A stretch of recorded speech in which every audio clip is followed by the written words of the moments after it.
south of Stockholm, they're building a city out of wood.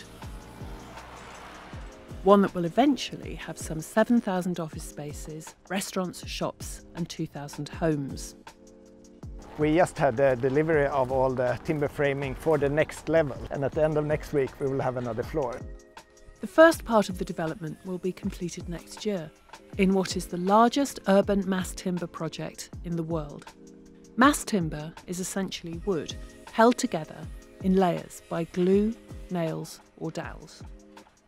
So this will be one apartment with a few rooms that we're standing in. Now we're at the ground floor, so we have the concrete flooring, but you can see we got wood all around us. At this project's heart is a glued and layered wood called cross-laminated timber, a material similar in strength to concrete and steel.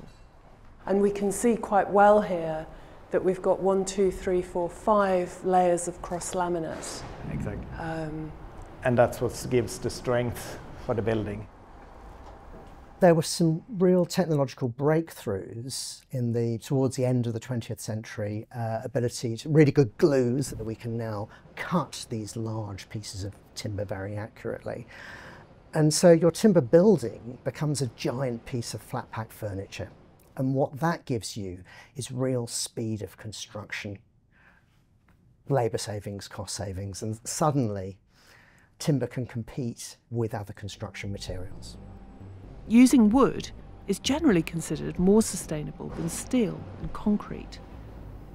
In the north of Stockholm, the Söderhausen development was completed in 2022. It houses 245 apartments in 4 blocks, climbing 13 floors high, and was built using entirely locally sourced wood. The modular structure gives the buildings another sustainable quality. This kind of building system that we can take apart and reuse when the building is at this end of its life. It's not just Sweden where mass timber's popularity is rising. Hey. Helen, hi, welcome to the forum. Hi, hello. Come and have a look. Come down here, have a look. We have used about 37% less carbon than we would have otherwise used through the construction of a concrete or a steel frame building. Finished in 2022, like Söderhausen, the 6-storey black and white building in Shoreditch, London, is designed to have more than one life. We know at some point it will need to be reused, so we have the ability to unbolt these bits of timber and then reuse them again. Although reuse may be fine in theory, it could be more difficult in practice. If we're going to dismantle a building and try and reuse the bits, that assumes that somebody will find a use for bits of that particular size. Another advantage of mass wood is its speed of construction. The softwood timber industry claims mass timber can beat concrete project times by 25%, and the 6-storey Paradise development in central London has certainly risen quickly from its concrete foundation. The main timber structure went up in 18 weeks and was, for the most part, about 12 people working on site. So it's very few people, a very fast build. As timber becomes more popular, it's also getting taller. The Ascent building in Milwaukee is the world's highest timber tower, with 19 residential levels supported by a 6-storey concrete base.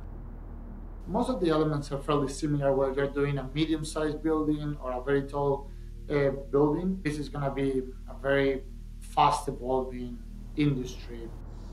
But one recurring concern, especially for high-rise timber structures, is the risk of fire.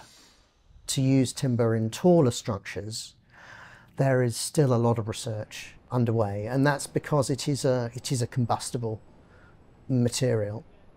Once you have the building occupied, that means you have all your safety devices already active, and it's very unlikely to have a big fire. What you see behind us here are very large beams. Part of the reason for that is to allow for a charring effect in the event of fire, to always keep a core component that has the redundancy within the structure. Constructing in timber raises another important issue: cost. So building with wood is more expensive if you only look at the material cost. But we also have the time factor. By reducing the time to build a new area, we will get rental income faster.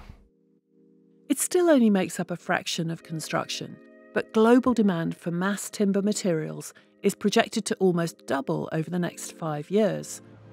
That may raise concerns about whether the increasing amounts of wood required can be supplied sustainably, and whether the industry itself might be growing a little too quickly. We're embracing timber incredibly fast, not giving ourselves time to learn how to use the material sensibly and safely and efficiently. But with each new project, it can be assumed that knowledge should increase.